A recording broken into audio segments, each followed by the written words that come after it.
This is Good Morning Indiana, working for you.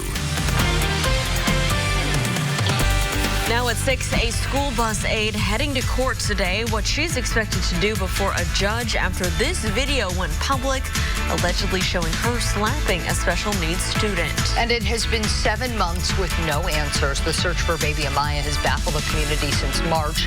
The emotional vigil as family and friends vow to make sure the little girl is not forgotten. And today, work begins on a brand new biking, running, and walking trail up in Noblesville. Just ahead, the reason why not everyone is happy about the new addition in Hamilton County.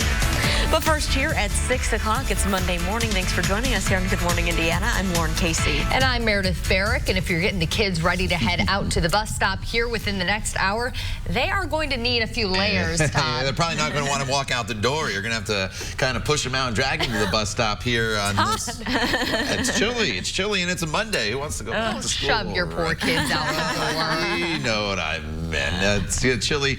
No doubt about that. You need to grab the jacket before you walk out the door with temperatures that are running in the 30s and 40s. You also need the sunglasses here throughout the day today, as we'll have a sun-filled day from start to finish. As far as those temperatures that I mentioned, and here's why they may not want to walk out the door. We're in the 30s in many locations, 41 in Indy, but look at some of these temperatures in northern locales where there definitely could be some patchy frost here this morning. 34 in Logansport, 35 is the current temperature in Frankfort. Anderson, you're at 37 degrees here this morning. The skies are clear. The one thing we will have is a sunshine from start to finish, and that sunshine, that'll help us out this morning as we get going on this Monday morning. We're going from about 40 degrees here at 8 a.m. to 54 degrees by the time we get to the noon hour, and then we will continue to warm from there up into the low 60s. Should be a beautiful day. We'll talk more about the rest of today and look ahead to the upcoming week in just a few minutes. But right now at 6:02, let's get you updated on the roads. Here's Lauren. All right, Todd, thanks so much. Here's a live look right now in the downtown area. I-70 at the North Split, where you can see lots of headlights moving across your screen.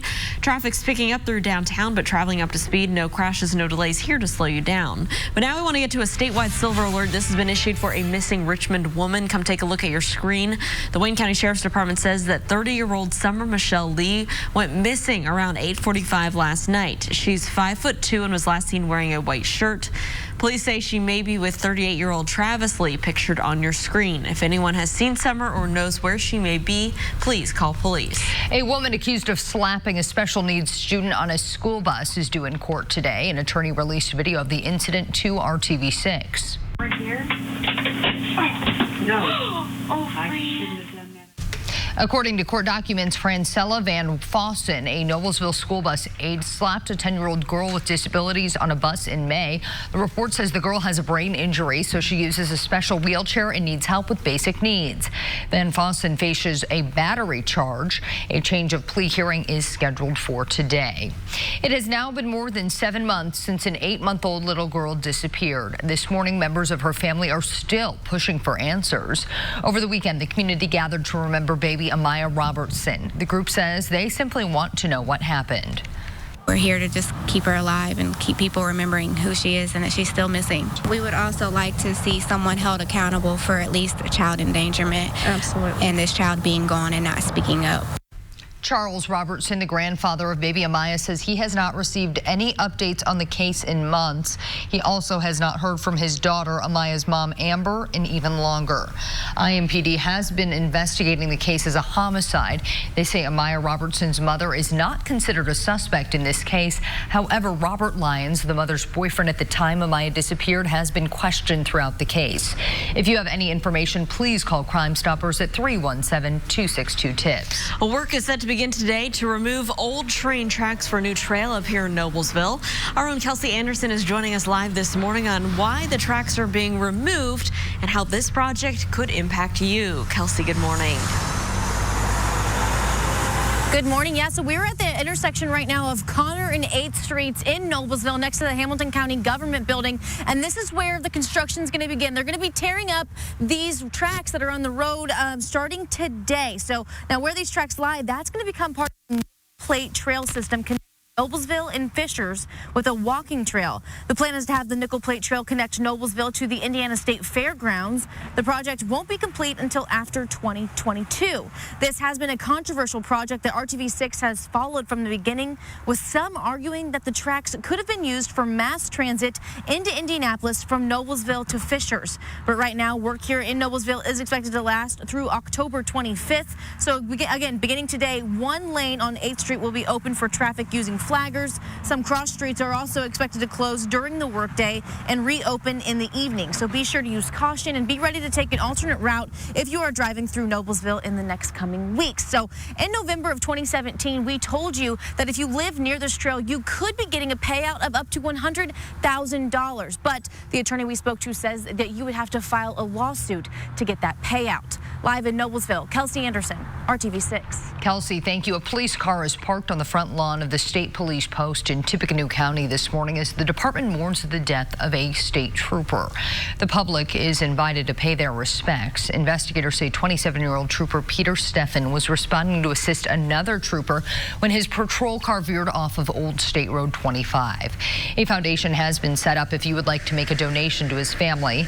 You can find that information by going to the RTV6 app and clicking on this story. It is 6:06, and this morning an investigation continues after Indiana's first recorded human case of the deadly mosquito-borne virus known as EEE. The virus can cause deadly brain infections. The virus has been detected in horses in Elkhart and LaGrange counties. Both counties authorized aerial spraying to combat the illness. Over the weekend, the CDC confirmed that an Elkhart County resident died after contracting the virus. This is the first human case in Indiana since 1998, and only the fourth reported case since 1964. This morning, investigators are trying to figure out what caused this garage fire in the Speedway Woods neighborhood on Sunday. Pictures shared by the Wayne Township Fire Department show just how badly the fire destroyed two vehicles. Crews were called to the home on Greenwoods Drive Sunday afternoon. A neighbor alerted the homeowners about the fire. Thankfully, no one was hurt. The cause is still under investigation. It's 6:07, and this morning, members of the Indiana Army National Guard are preparing to deploy to Southwest Asia. Over the weekend, there was a special ceremony at Plainfield High School to honor the men and women of the 113th Engineer Battalion. They will deploy to Southwest Asia as part of a Task Force Spartan after mobilization training at Fort Hood, Texas. Fall break starts today for Indianapolis public school students. The district wants to remind families free meals will be available to kids in need. Fall break meal service will be served at 7 sites this week. Anyone under the age of 18 is eligible for meals, even non-IPS students. For more information, you can head to our website, theindychannel.com, or the RTV6 app. Breaking down the barriers preventing employment. Just ahead here in Hiring Hoosiers, we're checking back in with an organization helping people with disabilities find work. Todd. And Lauren, it's a cool start to our Monday here across the area. As you walk out the door, temperatures are in the 30s and 40s depending on where you live. The good news is the skies are clear and we'll have lots of sunshine throughout the day. Should be near 60 already by the noon hour. We'll talk all about the rest of your forecast coming up when Good Morning Indiana continues. The time now is 6:08. Stay with us. We'll be right back. Toyota, let's go places. It is 6:11 here on your Monday, and here's a live look at your drive over on the east side of town. You can see traffic here is picking up, but it is moving along just fine this morning. We'll keep an eye out for any problems and keep you updated. Hiring Hoosiers is RTV6's initiative to help you find employment and break down the barriers that may be preventing you from finding a job. Yeah, for many people, a disability is a hurdle they have to overcome. Now, earlier this year, we told you about the Erskine Green Training Institute that was started by ARC of Indiana. Its mission is to provide opportunities for post-secondary vocational training for people with disabilities that empower and lead to meaningful employment. We wanted to revisit the organization as October is National Disabilities Employment Awareness Month. And this morning, we'll head inside a kitchen at IU Health where an Erskine Green grad is not only seeing success, but independence. Whenever I first get in, I usually will make breakfast. So I'll have a breakfast special, so I'll make pancakes, French toast, waffles. While Morgan Hickman is feeding patients and their families at the Simon Cancer Center, he's savoring the life he's created for himself. It's a great experience if you're living on your own because it gives you that sense of independence. And then getting a job at IU Health has always been something I wanted to do because it's such a great place to work and you get all the experiences you need. It's a lifestyle he credits to the Erskine Green Training Institute, where he learned work and life skills necessary to succeed. Erskine Green was a good fit for me because it was able to help me get through like communication, socializing, and just able to get over that, those hurdles and help me out where I am today. Morgan is one of the lucky ones. The unemployment rate for people with disabilities has been at about 80% for the last 2 decades. I think overall, when people hear the word disability, individuals have very limited experience with those who have a disability, or maybe they do have some experience, but it was more extreme cases. And so when they hear hire somebody with a disability, they think of that one experience that they had, and it scares them. The staff at Erskine Green is working tirelessly to change those opinions and statistics. Students are finding employment, but number 2 is that they are keeping employment. And so our data is showing that the skills that students are learning is allowing them to be successful. While more people with disabilities are employed than ever before, there's still a great need for employers to get on board with the progressive trend. Don't judge a book by its cover. Always be willing to hire because you never know what they're going to be able to accomplish, and that just makes you look better as a company for hiring people with disabilities.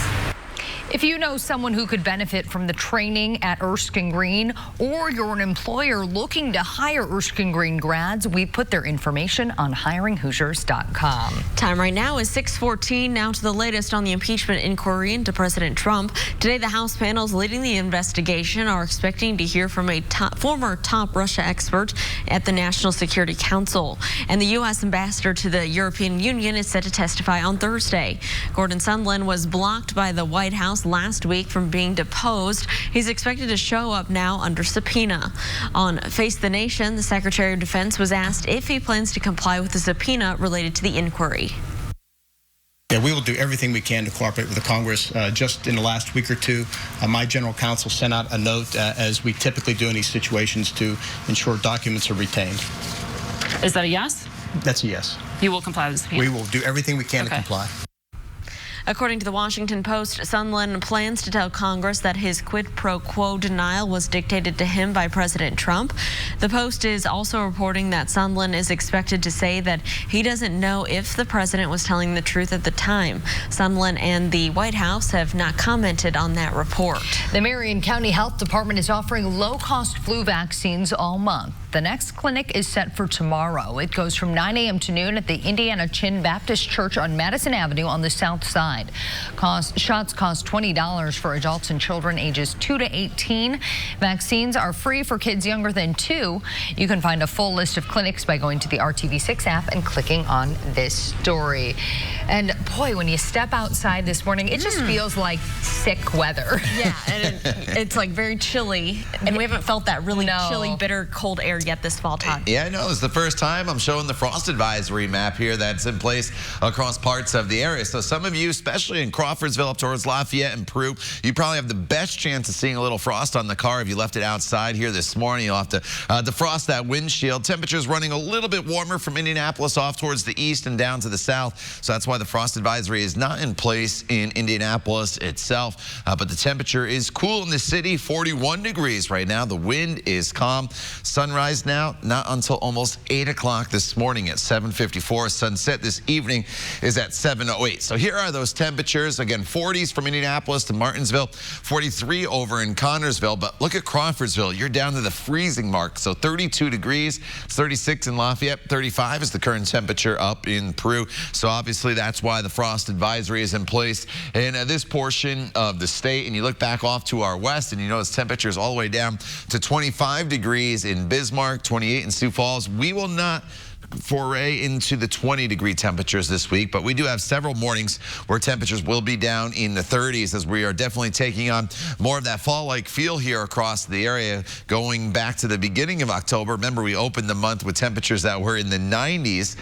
Not the case here. We don't have any big-time heat heading our way. So here's your hour-by-hour temperature trend. We'll go from the 40s up into the 50s here by time we get to the noon hour, and then eventually this afternoon temperatures will be topping off in the low 60s across the area. So it's a nice sunny day for us with temperatures that'll be in the 60s. So it'll be very, very comfortable, even though a high of 62 today is going to be just a few degrees below our normal high, which is still at 66 degrees for this time of year. Some high thin clouds up to the north. They'll just continue to scoot off to the east and back to the west. You notice the skies are clear, and that's the sunshine we enjoy throughout the entire day today. This evening, it gets chilly quick. As soon as that sun sets, which is, again, right after 7 o'clock, we'll be back down into the 50s. So you'll need the jacket this evening if you have plans. And then tomorrow morning, it's cool, probably running 3 to maybe 5 degrees warmer tomorrow morning than it is this morning. So not expecting a frost advisory come tomorrow morning, but definitely going to need the jacket as you get going to start off your Tuesday. But Tuesday itself turns into a beautiful day. It's a little bit warmer with a high of 72 degrees, and we have lots of sunshine. And then you notice this thunderstorm icon as we get into the evening hours. There's probably a 1-hour window that a front's going to be making its way from west to east across the state. And during that window, there will be the chance of a quick passing shower. So tomorrow evening, 6 o'clock, you notice this little band of rain. It'll scoot its way through the state, and it'll be out of here by the time we get to 11 o'clock in the evening hours. But again, tomorrow evening, it's probably nothing to cancel plans over, but just know there's about a 1-hour window that a few showers could sneak through the area. And then once that front goes through, it keeps temperatures in the 50s on Wednesday, about 60 degrees on Thursday, but the end of the week will feature lots of sunshine. And then for the weekend itself, we warm things up actually with high temperatures, Lauren, climbing back into the low 70s. All right, Todd, thanks so much. Let's take a look right now at traffic. This is I-465, I-69, or a little north of I-465, rather, here on the northeast side of town. Traffic is moving along just fine in this area. No crashes, no delays around the metro area at this hour to slow you down, so that's great news for your Monday morning commute. More and more of us these days are ordering meals on a restaurant's app, then driving to the restaurant where we pick up our order with no waiting. But what if someone hacks into your order? Consumer reporter John Matarese shows us why some Chipotle customers are very unhappy so that you don't waste your money. It's a Chipotle mystery that's hitting some customers across the country. Diners are reporting that shortly after ordering on Chipotle's app, someone else started billing phantom orders to them. Jessica Gallenstein recently placed an order through Chipotle's online app, then picked it up. I just bought a meal for myself, and that was it. But the next day, her bank sent an alert her debit card was overdrawn. It was negative amounts of hundreds of dollars that were placed for orders that I didn't give my permission. She couldn't believe what she saw on her banking app. So I checked the transaction history and saw that multiple orders were placed through the Chipotle app without my permission. Luckily, her bank is dropping the charges, but Jessica wants to know who hacked her account. As for Chipotle, they told me they'd get back to me within 24 to 48 hours. I've called them numerous times and haven't heard any response back at all.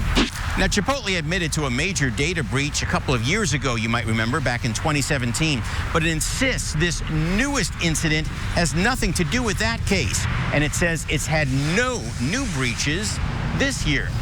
One of our sister stations recently reported on similar complaints all over the country.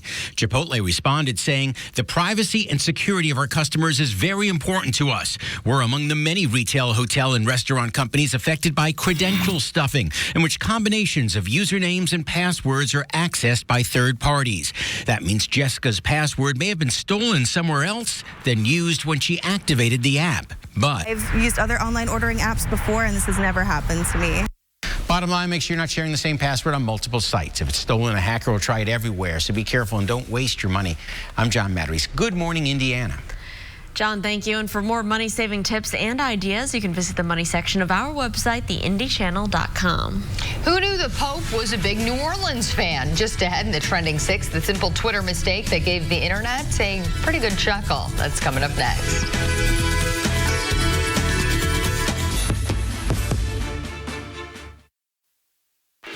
Before Before you head out the door, it's time for the Trending 6. These are some of the stories that everyone's sharing online today that you're going to want to know all about. A Florida woman couldn't believe her luck when someone found her dog 12 years after she went missing. A homeowner in Pittsburgh found a toy fox terrier named Duchess and took her to a local shelter. Well, Duchess is microchipped, which helps the shelter officials track her owner down. That was in Florida, that is. After getting the call, Catherine Strange did not hesitate to make the more than 1,000-mile trip up to Pennsylvania. They have a lot of catching up to do. So sweet. Fortnite is one of the most widely played video games, but you actually can't play it right now. Millions of players logged on yesterday for a special event to end the game's 10th season. In an unexpected twist, the Fortnite island blew up and pulled everyone into a black hole. If anyone tries to log on and play, the black hole is still all they see. Well, it was a thriller last night in the ALCS between the Houston Astros and New York Yankees. The game ended up heading into the extra innings, tied up 2-2. But then in the bottom of the 11th inning, Carlos Correa got a hold of this pitch, sent it deep right center field. The walk-off victory tied up the best-of-7 series at 1. Now the series is going to shift to New York with the Game 3 set for tomorrow.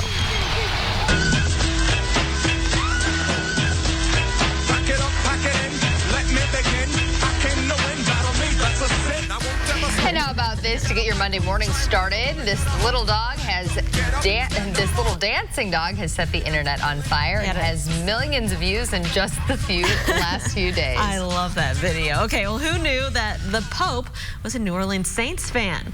Pope Francis sent out this tweet on Sunday saying that, quote, "Today we give thanks to our Lord for the new Saints." Well, Twitter used the Saints hashtag and it went ahead and added the New Orleans Saints logo next to it. So obviously that sent out an unintentional joke and it set the internet into a frenzy with some saying this is a sure sign that the Saints would win on Sunday. And it looks like they did have a little divine intervention as they beat Jacksonville 13-6. Oh, that's pretty good. And come take a look at this mix-up that happened during a high school football game in California. In the third quarter, Antonio Bush intercepted a pass but then started running the wrong direction. Despite his teammates' screams, he ran nearly 60 yards in the wrong direction before one of his teammates, taken down by his own guy. One of his own teammates tackled him before he reached the end zone. Oh man. Oh my goodness. Gosh, he's never going to live that down. Oh my goodness. Today when they go back to class, they're going to be like, Antonio, are you sure you're going the right way in your locker? Are you sure you're heading the right way to math class? This way. That's pretty funny. He's like all happy he's about to score a touchdown. One shining moment. Almost. Oh man. Oh my goodness. All right. We hope you head the right direction as you walk out the door this morning. You may want to turn around and walk back inside. It's a chilly start with some patchy frost in some locations this morning, right around 40 degrees. We'll be up to 54 degrees, though, by the noon hour with mostly sunny skies and with lots of sunshine today. Highs in the upper 50s to the north to mid-60s in southern locations. Should be a beautiful Monday. We'll talk more about your extended forecast and have the latest news headlines for you coming up when Good Morning Indiana continues. The time now, 6:27. Stay with us. We'll be right back. I'll add in 12 months, no payments, no interest. This is Good Morning Indiana, working for you. Now at 6:30, a woman still outraged that she was held in jail for days, even though she hadn't done anything wrong. More on the evidence she says a police department should have had on hand. I'm Kelsey Anderson, live in Hamilton County with what you need to know about some construction that's going to start to help connect Noblesville to Fishers. And a church roof falls while the congregation is supposed to be holding Sunday service. More on the fire that led to this sudden collapse. Here at 6:30, we want to welcome you into Good Morning Indiana to start your work week. I'm Lauren Casey. And I'm Meredith Barrett. Meteorologist Todd Clausen back from his trip to Mexico, and he failed to bring home some warmer temps for us. Thankfully, though, we do have sunshine this week. Yeah, and sunshine this time of year is key. If it's 60 and sunny, it's a lot better than 60 and cloudy. It feels a lot different. So as you get out the door this morning, definitely have the jacket. That's probably The number one thing you need, second of all, you'll need the sunglasses once the sun does come up, as it's a sun-filled day for us from start to finish, and that outdoor workout, that is good to go no matter when you want to do it throughout the day. Today, you definitely do not need the rain gear. But take a look at some of these temperatures. You'll see there's a frost advisory in parts of central Indiana. It's 36 in Lafayette, 35 in Peru, but 34 in Logansport, Frankfort at 36 degrees. So northern and western locations, you have the potential some frost here this morning. If you left your car outside, you may have to scrape that windshield or use the defroster before you get going. But otherwise, clear skies, and it's going to be sunny from start to finish throughout the day today. So to get you going, temperatures will climb from right around 40 degrees at 8 a.m. into the low 50s by the time we get to 11 a.m. and then we should end up in the 60s. More on the rest of the forecast for today and a look ahead to the rest of the week coming up in just a few minutes. All right, Todd, thanks so much for keeping a close eye on traffic as you're heading out the door to start your Monday. And here's a live look at I-70 a little west of Lyndhurst Drive to the west. Overall, everything here is traveling up to speed. Near this area, we do have one crash reported at Stafford Road and Ronald Reagan Parkway. No injuries there to report, but we'll keep an eye on that and let you know if there are any delays. Police are still looking for a woman missing from Richmond. A silver alert was issued last night for 30-year-old Summer Michelle Lee. The Wayne County Sheriff's Department says Lee was last seen around 8:45 last night. She is 5'2" and was last seen wearing a white shirt. Police say she may be with 38-year-old Travis Lee. The Sheriff's Department says if you have seen Summer or knows where she or Travis may be, please call 911. A woman accused of slapping a special needs student on a school bus is due in court later today. Apparently, she is going to plead guilty. A change of plea hearing is scheduled for Francella Van Fossen. Court documents and surveillance video show the Noblesville school bus aide slapped a 10-year-old girl with disabilities on a bus in May. The report says the girl has a brain injury, so she uses a special wheelchair and needs help with basic needs. Van Fossen was charged with battery in the case. Here at 6:33, a hearing is scheduled for tomorrow on a motion to dismiss charges against a man accused of renting his adopted daughter an apartment and abandoning her in Tippecanoe County. Michael Barnett and his now ex-wife adopted a young girl from Ukraine in 2010, but they say the girl was actually an adult who was pretending to be a child. Last week, Barnett told RTV6 that adoption agency gave very little information when arranging the adoption. My regret is not thinking through it and just leaping in and saying, yes, we want to open our home to this person who we will have no information about, and we're going to go on blind faith. Well, at some point, a court legally changed the girl's age from 8 years old to 22 years old at the couple's request. We'll tell you more about the story as we learn more. The future of a church on the west side of Indianapolis is recovering after a fire occurred and causing the roof to collapse.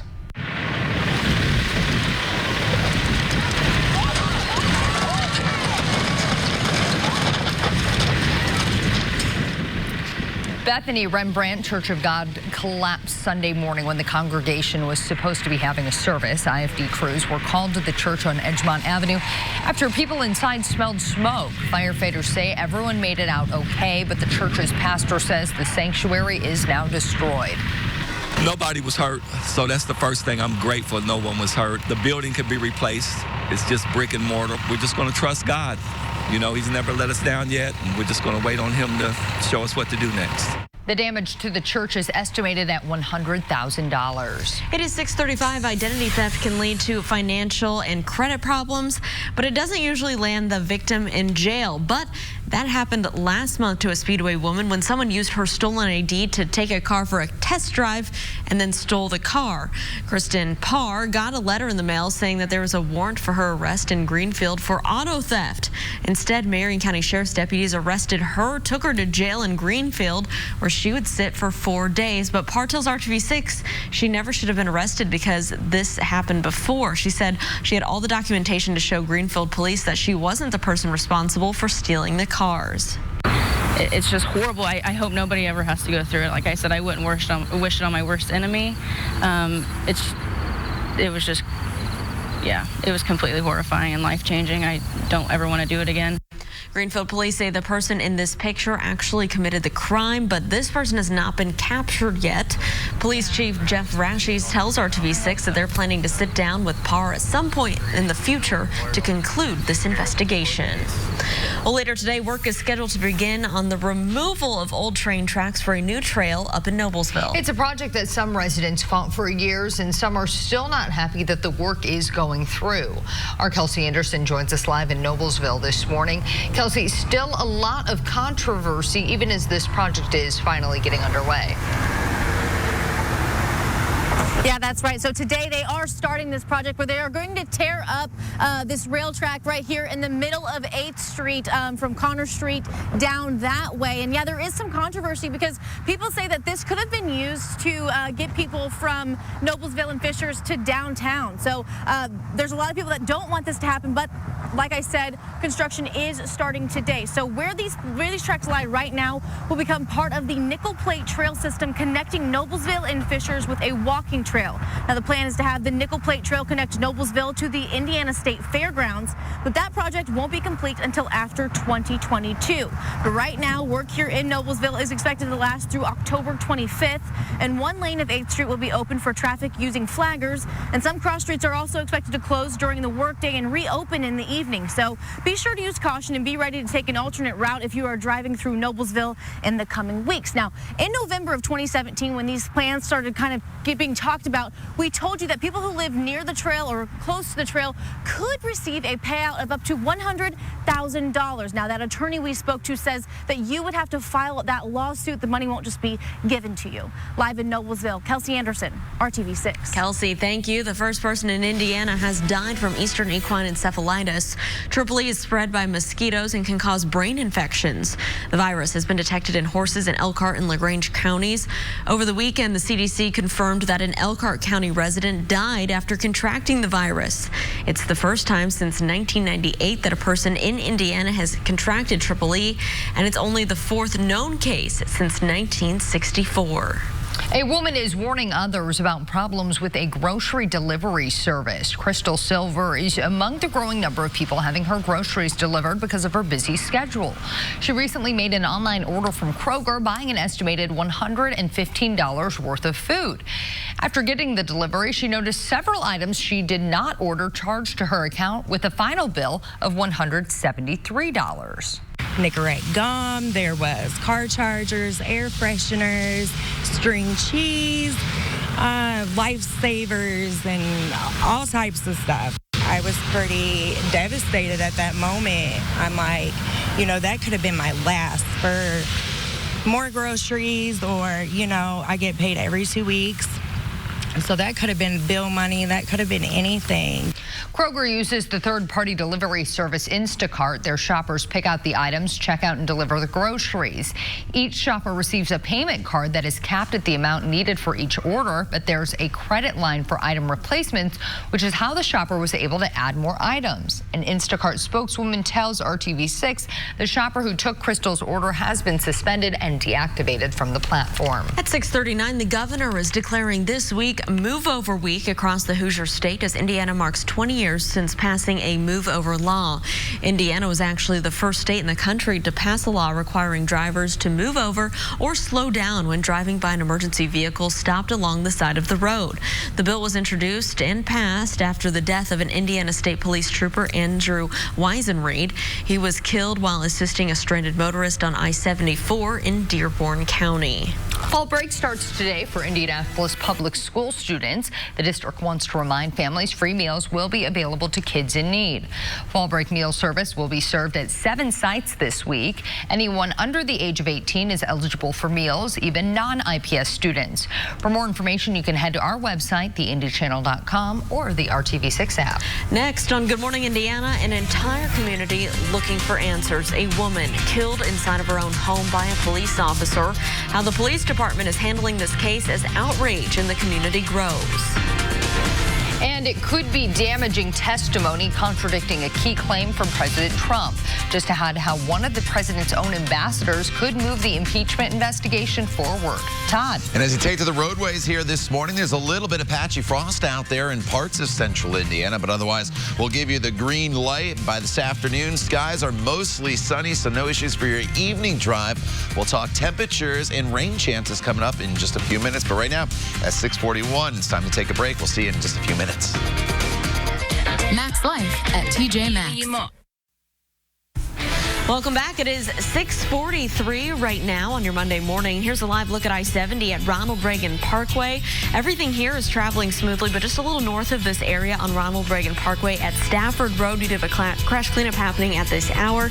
No injuries to report at this time. We'll continue to monitor that and keep you updated. Now to the outrage in Fort Worth, Texas over a deadly police shooting of a black woman inside of her own home with her young nephew inside. There were protests over the weekend following the release of more information by the police department. As ABC's Elizabeth Hur tells us, the officer involved is scheduled to be interviewed by investigators soon. A large crowd gathered last night at the home of 28-year-old Tatiana Jefferson, mourning the woman killed early Saturday while she was reportedly playing video games in her bedroom with her 8-year-old nephew. We are now learning more about the series of events leading up to her death, beginning with a 911 call from Jefferson's neighbor, James Smith, who thought something was unusual in Jefferson's home. What's going on there? Well, the front doors have been open since 10 o'clock, and I haven't seen anybody moving around. It's not normal for them to have both of the doors open this time of night. Police then responding. This body camera footage shows an officer walking through a gate to the back of the house, then turning to the window and shouting a command. Put your hands up. Show me your hands. The officer firing one deadly shot through the window. Jefferson died at the scene. Police say the officer perceived a threat, but they suggest that proper procedures may not have been followed. The officer observed a person through a rear window in the residence and fired a shot at that person. The officer did not announce that he was a police officer prior to shooting. What the officer observed and why he did not announce police will be addressed as the investigation continues. Police say they recovered a firearm on the scene, but they have not said whether or not it was near the body. Meanwhile, local activists and religious leaders are demanding justice. Let's tell it what it is. She was massacred in her house. Elizabeth Hur, ABC News, New York. The time right now is 6:45. The latest damaging testimony in the impeachment investigation is expected to come later this week. President Trump has pointed to a text message sent by EU Ambassador Gordon Sondland saying there was no quid pro quo in Trump's pressure on Ukraine's president to investigate potential rival Joe Biden. The U.S. was withholding military aid from Ukraine at the time. The Washington Post reports that Sondland will testify to a House committee this week that he has sent a text after a phone call with the president in which Trump told him to use those words. Sondland's attorney says he plans to comply with the subpoena despite the Trump administration's instructions to not cooperate with the impeachment probe. This morning, violence continues to escalate in northern Syria as Turkey's military operation targeting Americans' Kurdish allies grows deeper. Hundreds of people have already died in the Turkish attacks on Syria, and President Trump has ordered all U.S. forces out of the country. Roughly 200,000 Kurds who spent years fighting ISIS alongside the U.S. have been forced to flee, some leaving their posts guarding ISIS prisons, and dozens of those ISIS prisoners were suspected terror leaders. The Trump administration now saying they're ready to impose severe sanctions on Turkey, even though Trump cleared the way for Turkey's operation by removing U.S. troops from northern Syria last week. These sanctions could be starting small. They could be maximum pressure, which would destroy the Turkish economy. The Kurds have struck a deal with Syrian dictator Bashar al-Assad's military to fight against Turkey. People have been gathering in the streets to celebrate the Syrian military, which has been accused of war crimes, rape, and detention. At least one person is still missing after the collapse of this building in New Orleans. A hotel under construction collapsing on Saturday. 2 people are confirmed dead, and crews say a construction worker is still missing underneath the rubble. 112 people were working inside when the structure collapsed. 30 people were taken to hospitals. Recovery crews will go in to retrieve any remaining victims, but officials say the parts of the building are still too dangerous to access. A massive storm causing destruction in Japan. The typhoon has now weakened to a tropical depression as it continued to move across central Japan. The storm has killed at least 31 people and injured another 175. More than 230,000 people were evacuated ahead of the storm, with emergency orders issued for many cities around the greater Tokyo area. Even rugby players from Canada were helping with cleanup after the storm, after their match at the Rugby World Cup tournament was held in Japan was canceled. Crazy, all the weather going on out there. Back here at home, it's been pretty quiet other than just being kind of chilly. Yeah, you know, that cold front came through over the weekend Friday, right? We were in the 70s, and then in the evening hours, it was a completely different ball game. We saw a little bit of rain, and we've kept the temperatures now a little bit below normal. So this morning, as you walk out the door, there's a little bit of patchy frost out there, but it's a dry day for us today with lots of sunshine. That's the good news. But shower chances do return to the forecast tomorrow. It's probably about a 1-hour window tomorrow that we'll have the opportunity for a little bit of rain, and I'll show you that coming up in just a second. 41 degrees. That is the current temperature. The wind is calm. The best potential for some of that frost this morning is to the north and to the west of Indianapolis, where temperatures are running a little bit cooler. In fact, look at that, below freezing now in Crawfordsville at 31 degrees, 36 in Greencastle, 35 in Prue. Richmond, you're at 38 degrees, and Bloomington, you've dipped down now into the upper 30s. So it's a chilly start to our day, but here we are in the middle of October. It's not completely abnormal to see these kind of temperatures this time of year. So just grab the jacket as you get going here on this Monday. As far as cloud cover, a little bit of cloud cover up near Peru and into the Marion and Hartford City area. Otherwise, skies are completely clear. And back off to our west, skies are sunny as well, or they will be sunny once the sun comes up, I should say. They're clear here this morning. So it's a beautiful day for us. We'll start off in the 30s and 40s. We'll be into the mid-50s by the noon hour. And then high temperatures this afternoon will be climbing up into the low 60s. It's very comfortable. Get out there and enjoy. Just know this evening, though, once the sun does set, which is now just after 7 o'clock at 7:08, temperatures will fall into the low 50s pretty quickly. So again, you'll need a jacket throughout the course of the evening hours. Tomorrow morning, not quite as chilly as it is this morning with temperatures in the 30s and 40s, but nonetheless, you'll want the jacket tomorrow morning as well. So I mentioned the rain chance tomorrow. Most of the day is dry, and it's a beautiful day for us for the most part tomorrow, at least during most of the daytime hours. We start off in the 40s, warm into the low 70s. So tomorrow's a warmer day for us with skies that'll be partly cloudy. But then the front will go through. And again, it's just a small window of opportunity for a little bit of rainfall. And you'll see some of these showers develop towards the evening drive on Tuesday. But look how thin this band of rain is. So it moves through. Once the rain ends in your neighborhood, which again, it only lasts for a short period of time, you're done with it for the evening hours. Some showers may linger tomorrow afternoon in eastern locations, and then they'll start to move out. And then by Wednesday, we are right back into the sunshine, and it's a beautiful forecast to round out the week. So as we look ahead for you, after the front tomorrow, 59 degrees, so it's a little bit cooler Wednesday and Thursday with those temperatures below normal. But Friday, we're up to 67 degrees, and that's the start of a warming trend. As we work our way into the weekend, temperatures will be back up into the low 70s, so it's going to be a nice weekend to maybe get out there and head to the pumpkin patch. I saw lots of pictures on social media.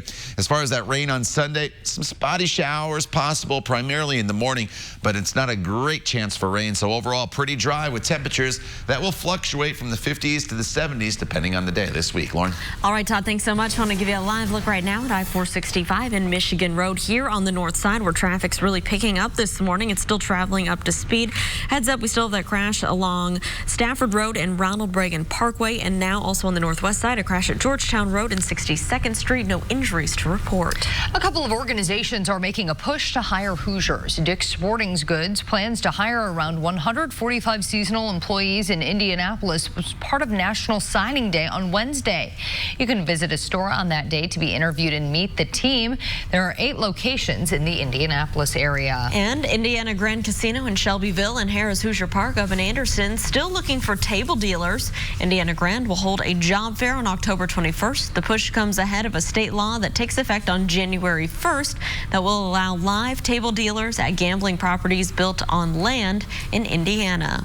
You can find out much more about those jobs and other career opportunities you see right here on RTV6. It's all at hiringhoosiers.com. A hockey team is taking what it says is a curse and trying to shake it off. Up next, whether or not it's the end game for a royal slump. Visit the Hiring Hoosiers job board. The two best teams in the American League went head-to-head last night in Game 2 of the ALCS. It was a thriller from the beginning as the Houston Astros took on the New York Yankees. The game went into extra innings, but then in the bottom of the 11th inning, Carlos Correa sent a pitch into deep right center field for a 3-2 Astros win. The walk-off victory tied up the best-of-7 series at 1 game apiece. And tonight, the National League teams will be back in action. The St. Louis Cardinals need to get their offense going. The Cardinals are down 2-0 to the Washington Nationals, and they've only managed to score 1 run so far. First pitch tonight is set for 7:30. So sometimes drastic times call for drastic measures. Take, for instance, a horrific curse against the Los Angeles Kings. The hockey team has had a rough time since last winning the Stanley Cup in 2014. So in an effort to snap out of it, they decided to take down something they believe has been causing their problems. And no, it has nothing to do with hockey. It's because of this banner hanging from the rafters at the Staples Center. Yeah, the banner is to commemorate Taylor Swift's 16 sold-out concerts at the arena. Before their home opener on Saturday, the Kings covered up the banner to see if the curse could be broken. And what? Lo and behold, the Kings beat the Nashville Predators 7-4. Taylor Swift. You know what? As lifelong Cubs fans, we get it. We understand. It happens. Curses are real. They probably said, you know what has changed? All Oh, right. that banner is up That there. banner. Let's get rid of that. Right. Yeah. Make all the difference. Oh, that's too funny. All right, it's a chilly morning for you as you get going here on this Monday. You're starting the new work week. Some patchy frost possible across parts of the area. It shouldn't be an issue here in the metro area, though, where temperatures are a little bit warmer. Low 60s this afternoon with lots of sunshine. And then as we work our way throughout the remainder of the week, tomorrow we're into the 70s. Some showers possible late in the day tomorrow. And then cooler for Wednesday, but back into the 70s for the weekend. All right, Todd, thanks so much. And thank you for joining us. We're back right here in 25 minutes and all throughout Good Morning America. Thanks for joining us. All your news throughout the day can be found on the RTV6 app. We hope you have a great Monday.